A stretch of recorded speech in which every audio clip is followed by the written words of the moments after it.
Wait dream. Wait dream کا کیا مطلب ہے؟ آئیے سیکھتے ہیں آج کی اس چھوٹی سی ویڈیو میں. ویٹ ڈریم کا مطلب ہے احتلام.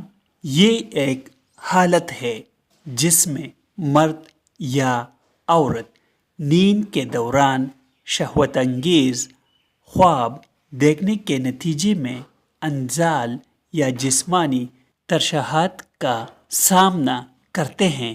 عام طور پر یہ حالت نوجوانوں میں بلوغت کے دوران زیادہ دیکھنے میں آتی ہے.